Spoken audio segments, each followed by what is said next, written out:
রান্নার ভিডিও নিয়ে চলে আসলাম। দেখো মুগ ডাল দিয়ে, উচ্ছে দিয়ে আর সজনে ডাঁটা দিয়ে একটা ডাল করবো। তো ডালটা ভেজে নিয়েছি, এবার সিদ্ধ করে নিই, তারপরে তোমাদের আবার দেখাচ্ছি।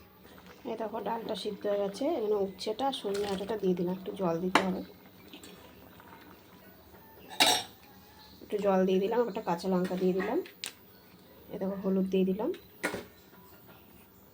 এই লবণ দিয়ে দিলাম। এটা তিতের ডাল না, মানে উচ্ছে দিয়ে সজনে ডাঁটা দিয়ে একটু ডাল করবো, রাঁধুনি ফোড়ন দিয়ে, হেভি লাগে এই ডালটা খেতে। সজনে ডাঁটা আর উচ্ছেটা সিদ্ধ হয়ে গেছে। তেল বসিয়ে দিয়েছি, গরম হয়ে গেছে তেল। তেজপাতা আর শুকনো লঙ্কা ফোড়ন দিয়ে দিলাম। তেজপাতা শুকনো লঙ্কাটা ভাজা হয়ে গেছে, যে রাঁধুনি সম্বাদ দিয়ে দিলাম। এরকম বন্ধুরা, ডালটা আবার সম্বাদ দিয়ে দেবো, সম্বাদ হয়ে গেছে।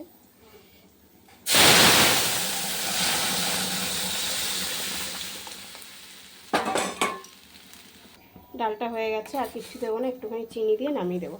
একটু চিনি দিয়ে দিলাম, আর কিচ্ছু দেবো না, ডালটা হয়ে গেছে।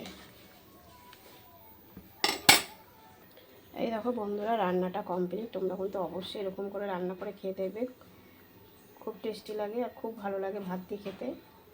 এত সুন্দর টেস্ট লাগে, একদিন করে খেয়ে দেখো। আর কেমন লাগলো ভিডিওটা অবশ্যই কমেন্ট বক্সে জানাবে।